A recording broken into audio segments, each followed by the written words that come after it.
Nesta aula continuaremos a nossa pesquisa sobre o livro de Gênesis, o primeiro dos 66 livros que compõem a Bíblia.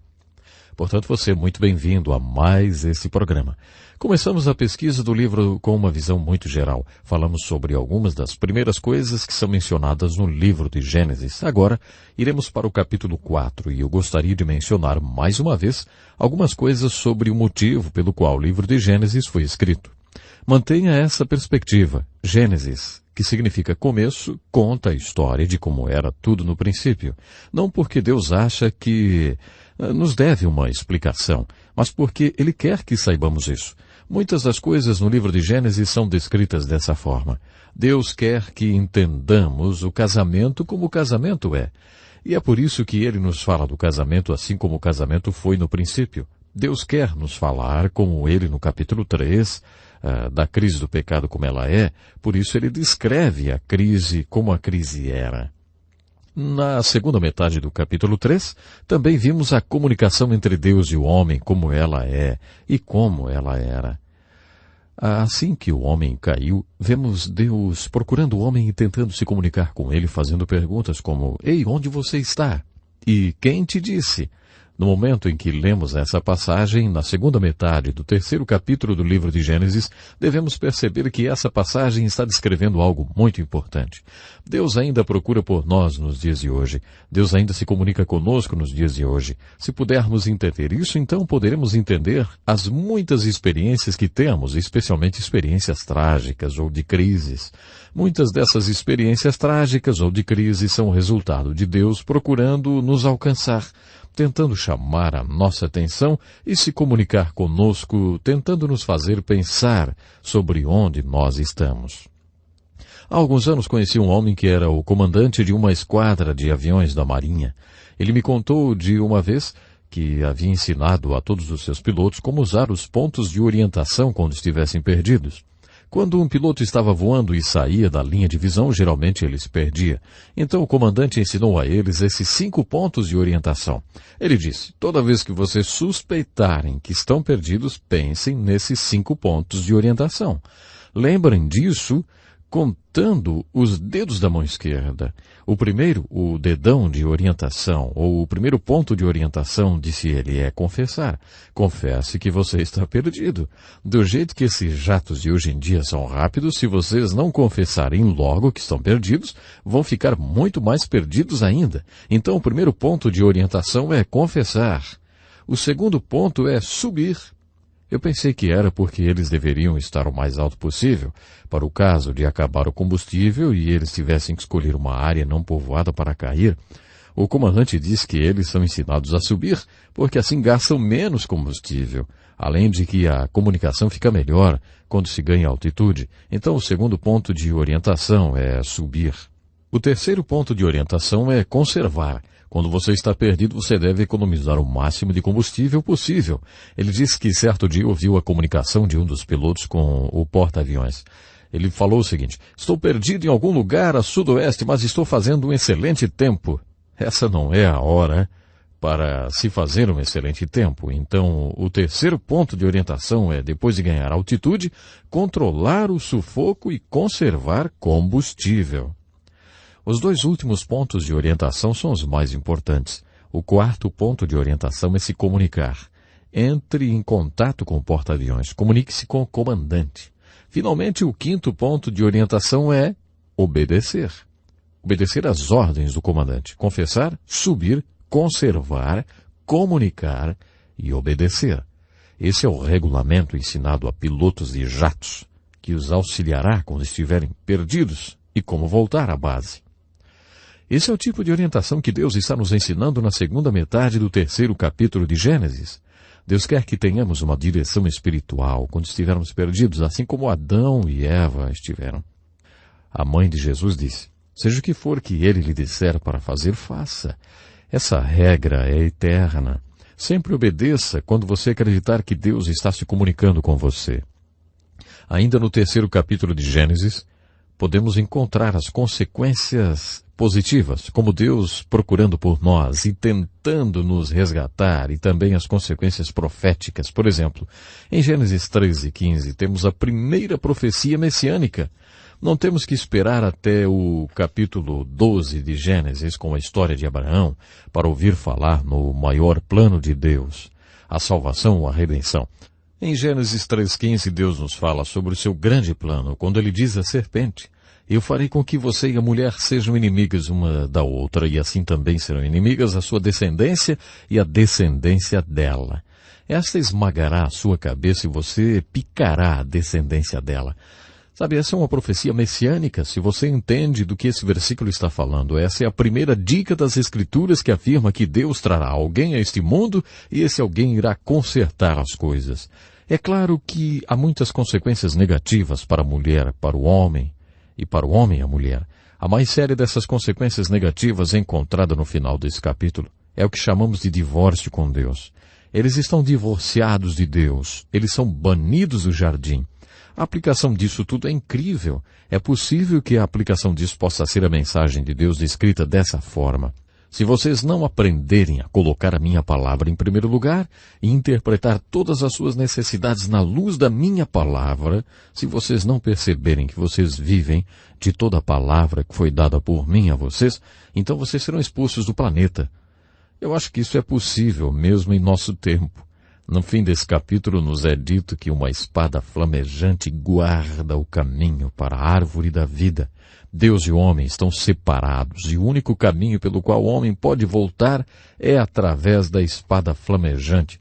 Muita gente acredita que a espada flamejante é uma imagem de Jesus Cristo, a palavra da vida, porque Jesus é o único caminho de volta. Quando ele veio, ele disse: eu sou o caminho e não há outro. Aquela espada flamejante também pode ser uma imagem da palavra de Deus, porque a fé vem através do ouvir a palavra de Deus. Portanto, de uma forma bastante real, a palavra de Deus é o único caminho de volta à árvore da vida. No capítulo 4, vemos outra consequência da queda do homem. No capítulo 4, temos a descrição de conflito na visão de Deus, porque Deus quer que entendamos o conflito como ele é. O conflito é um de nossos maiores problemas. Em Gênesis capítulo 4, Deus nos mostra alguns fatores chaves que causam conflitos e algumas soluções que podem ajudar a resolver esses conflitos. Ele nos mostra essa verdade através da história de dois irmãos. Esses dois irmãos se parecem muito com a gente. Seus nomes são Caim e Abel. Está escrito que foi ideia de Caim fazer uma oferenda a Deus. Já que Caim era um lavrador, um fazendeiro, ele ofereceu esse tipo de oferenda a Deus. O seu irmão Abel era um pastor e ofereceu um animal como oferenda. Ambos levaram oferendas a Deus. Se você ler a história cuidadosamente, vai perceber que Deus não estava muito satisfeito com Caim como homem. Caim não era aceitável aos olhos de Deus, portanto, Deus não aceita a oferenda de Caim. Observe cuidadosamente. Então, é dito que Deus estava satisfeito com Abel. Temos duas palavras aqui que eu gostaria de apresentar a você nesse ponto. Essa palavra vem do grego. A primeira é exegeses. Essa é uma bela palavra que significa extrair de um verso da Escritura tudo que está dentro desse verso. Nos seminários estudamos grego porque pretendemos ser estudantes da Bíblia ou pastores. No primeiro ano estudamos a gramática grega. Se você estudar o grego por 4 anos, os próximos 3 anos serão exegese. Isso significa que você estudará as Escrituras e irá interpretá-las. Exegese é quando você chega num verso das Escrituras em grego e tenta extrair desse verso tudo o que essas palavras em grego dizem. Ex significa fora de. Exegese significa então extrair de um verso tudo o que ele diz. A outra palavra é o oposto de exegese em grego, que é eisegeses. Eis, em grego, quer dizer o oposto de ex. Eis significa dentro. Então, eisegese quer dizer que você vai até um verso da Escritura e lê dentro desse verso algo que não está explícito. Isso é bobagem. Conforme você for aprendendo as regras para o estudo da Bíblia, vai descobrir que isso é uma grande bobagem. Já vimos exemplos disso no relato da criação em Gênesis, onde muita gente acha que houve uma catástrofe entre os versos 1 e 2. Isso simplesmente não está lá. Isso é ler dentro das Escrituras alguma coisa que não está lá. Quando lemos a história de Caim e Abel, é fácil ler algo que não esteja lá. Caim não foi instruído a trazer um sacrifício animal. No livro de Levítico, as pessoas eram instruídas a trazer oferendas de grãos, se era com grãos que eles trabalhavam. Portanto, a oferenda não era a questão mais importante nessa história. É óbvio que a questão mais importante não é a oferenda, é o homem. No capítulo 11 do livro de Hebreus, há um comentário sobre essa história. E esse comentário diz que Abel, através de sua oferenda, deu o seu testemunho de que era correto como homem. Percebemos que Deus se preocupa mais com o homem do que com a sua oferenda. A história aqui é a seguinte: Caim é o senhor inaceitável. Eu não creio que a Bíblia explique por que ele era inaceitável. Ele era assim. E é claro que Deus sabia disso. Abel é o senhor aceitável. Agora o senhor inaceitável e o senhor aceitável trazem uma oferenda a Deus, e Deus rejeita a oferenda do senhor inaceitável. O senhor inaceitável, diz a Bíblia, fica zangado e deprimido. Ele estava zangado, muito zangado.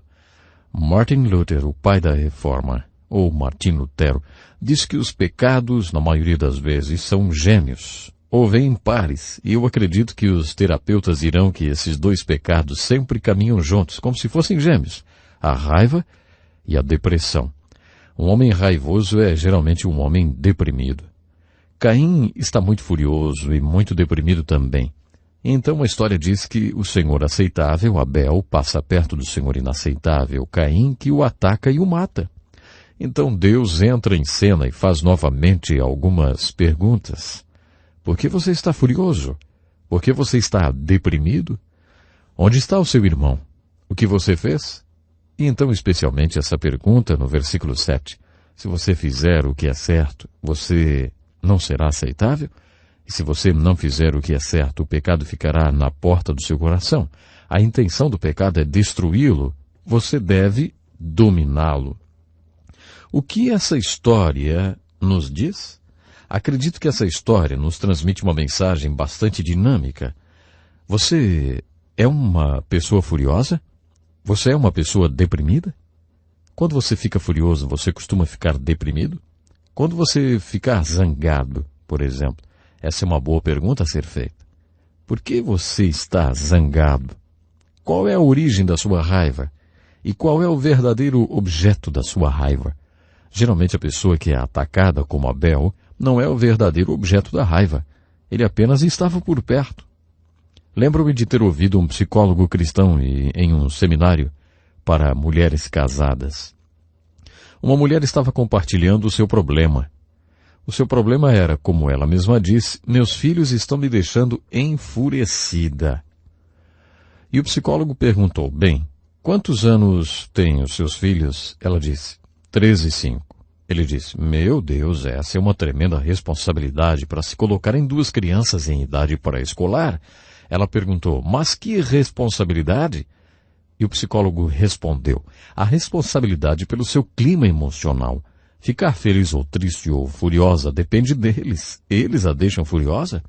Deixe-me fazer mais uma pergunta. Essas crianças fazem essa raiva aparecer em você ou elas colocam uma raiva em você, hein?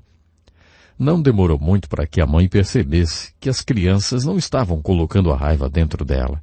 Elas estavam despertando a raiva nela. A verdade era que ela provavelmente estava furiosa com o marido, mas não podia descarregar essa raiva nele. Qual é o objeto da sua raiva? Qual é a verdadeira fonte da sua raiva? Deus fez essas perguntas a Caim e também faz a nós, para nos ajudar a encontrar as respostas. A raiva está na raiz de tantos conflitos. Deus fez essa pergunta, onde está o seu irmão? Note que em Gênesis capítulo 3 a pergunta é, onde está você? Em Gênesis 4 a pergunta é, onde está o seu irmão? Acho que o que Deus estava tentando fazer Caim perceber era o seguinte, que não havia nada de errado com seu irmão Abel. Onde está o seu irmão? Ele é um cidadão firme. Ele é o Senhor aceitável, é um bom homem. Então por que você está zangado com Abel? E por que você o matou? O que você realmente fez? Qual é a dinâmica de tudo que aconteceu aqui? Acredito que o versículo 7 é a chave de toda essa história, porque é a grande solução para o problema do conflito. No fundo do conflito encontramos um homem zangado e encontramos a dinâmica de sua raiva. Mas não adianta apenas analisar a raiva para entender o porquê da raiva. Você continua zangado. O que você quer é a solução para a raiva. E aqui está a solução. Se você fizer o que é certo, será o Senhor aceitável. Se você fizer o que é certo, será aceitável para Deus. Será aceitável para você mesmo e não seguirá ao longo da sua vida machucando ou matando Abel. Jesus disse a mesma coisa no 7º capítulo do Evangelho de Mateus. Eu sempre recorro ao Novo Testamento porque ali encontramos o que dá unidade à Bíblia. Eu acredito que Jesus estava da mesma coisa falando em Mateus 7, quando ele diz: não julguem os outros para não serem julgados por Deus, porque Deus julgará vocês do mesmo modo que vocês julgarem os outros e usará com vocês a mesma medida que vocês usaram para medir os outros. Por que é que você vê o cisco que está no olho do seu irmão e não repara na trave de madeira que está no seu próprio olho? Como é que você pode dizer ao seu irmão, me deixe tirar esse cisco do seu olho, quando você está com uma trave no seu próprio olho? Hipócrita, tire primeiro a trave que está no seu olho, então poderá ver bem para tirar o cisco do olho do seu irmão. Muita gente pega essa passagem, os primeiros 5 versículos de Mateus capítulo 7, o Sermão da Montanha, e diz que Jesus estava dizendo que nós não devemos julgar, e ponto final. Não foi isso que Jesus disse. O que ele fez foi levantar a seguinte questão: por que vivemos julgando? Por que criticamos de forma exagerada? Por que estamos sempre verificando o que há de errado, como se fôssemos inspetores de Deus? Parece que todo o nosso ministério é sair por aí, preocupados em tirar o cisco do olho do nosso irmão. Jesus não está nos dizendo para não julgarmos. Ele diz que devemos julgar, mas antes de julgarmos nosso irmão, devemos julgar a nós mesmos. Psicólogos diriam que Caim fez uma transferência ou projeção. Com quem ele estava realmente zangado, hein? Provavelmente com ele mesmo. Ele era inaceitável e ficou zangado por causa disso. Ele tinha 2 escolhas. Ele poderia fazer o que era certo ou seguir a vida transferindo essa raiva para as outras pessoas, projetando a raiva de si mesmo aos Abels da vida e matando-os todos. Ouvi a história de 2 psiquiatras que tinham seus consultórios no mesmo prédio e sempre chegavam no prédio juntos e pegavam o mesmo elevador. Um sempre ficava no 6º andar, enquanto que o outro subia até o 10º. Isso acontecia todo dia. Numa certa manhã, quando eles estavam subindo de elevador, a porta se abriu no 6º andar, mas antes do primeiro psiquiatra sair, ele se virou e cuspiu no outro. Aí o elevador subiu para o 10º andar. O que tinha sido cuspido apenas se limpou e não disse uma só palavra. No dia seguinte, o primeiro psiquiatra fez a mesma coisa e continuou fazendo. Na 4ª manhã, o rapaz que trabalhava no elevador perguntou: escuta, o senhor não vai fazer nada a respeito disso? O psiquiatra respondeu: olha, isso é problema dele. Ele tem um problema. Ele cospe nas pessoas. Não é problema meu. Eu posso ter um monte de problemas, mas eu não cuspo nas pessoas.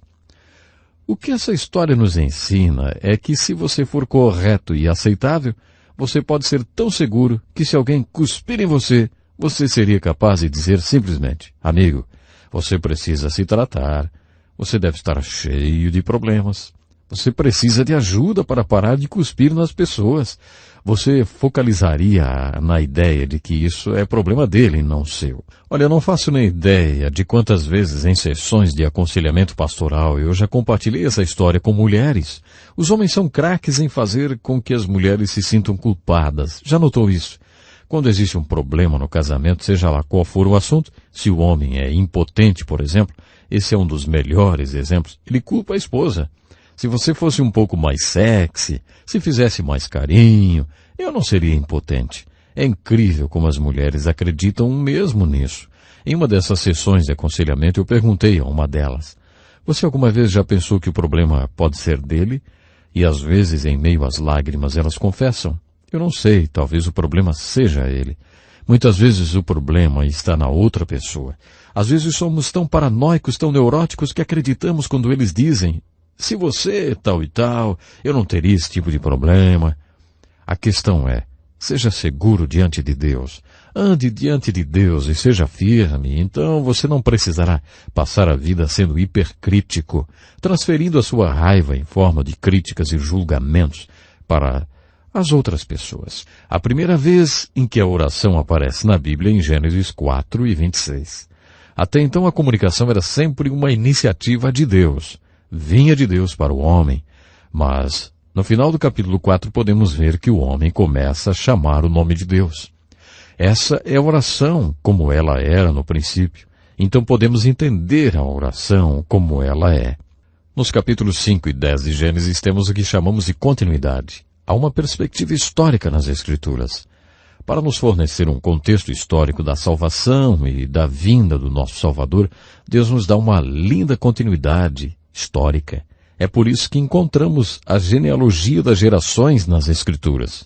Do capítulo 6 ao 9 de Gênesis, temos o que eu chamo de catástrofe. É onde podemos encontrar alguma coisa sobre o caráter do homem e sobre o caráter de Deus. Ainda em Gênesis de 6 a 9, podemos aprender com o dilúvio sobre o caráter de Deus. Primeiro pergunte a si mesmo: Deus é pessoal? Deus é emocional? Ele sente alguma coisa? Todos acreditamos que Deus é amor e gostamos disso. Faz a gente se sentir bem. Mas realmente deveríamos nos perguntar: o caráter de Deus é somente uma pluralidade de atribuições positivas? É um só atributo ou são muitos atributos? Se Deus tem a capacidade de amar, será que Ele também pode odiar? Lembro-me de um homem que era um pai amável e gentil. Então, um homem muito mau acabou com a vida de sua filhinha de 7 anos. Aquela garota era o objeto do amor daquele homem. Quando o homem que havia estuprado e assassinado a sua filha foi trazido para a delegacia, todos os policiais tiveram que segurar aquele pai, pois o homem estava muito furioso. Por aquele homem ser um pai amável e gentil, ele teve a capacidade de mostrar raiva perante aquele que destruiu o objeto do seu amor. Na história do dilúvio, é isso que vemos no caráter de Deus. Deus ama o homem. Quando Deus olha para baixo, Ele vê o pecado e as forças do mal destruindo seu objeto de amor e seus grandes planos para o homem. Sim, Ele é capaz de expressar a raiva. A raiva de Deus é simplesmente essa: a reação aniquilante de um Deus que ama contra o que está destruindo o objeto do seu amor, a humanidade. Essa é a mensagem da catástrofe em Gênesis, do capítulo 6 ao capítulo 9. Quando você estiver lendo o livro de Gênesis, lembre-se disso. Como isso é e como isso era. Isso é o que Deus quer nos mostrar em Gênesis. Ele está nos falando de todas essas coisas como elas eram, porque Ele quer que entendamos como elas são. Bom, o nosso tempo hoje já se foi. Obrigado por estar conosco e até o próximo encontro com a Palavra, onde continuaremos o nosso estudo da Bíblia. Até lá então. Este é um estudo escrito pelo Dr. Dick Woodward, na voz do pastor Edson Bruno. Até o nosso próximo encontro com a Palavra.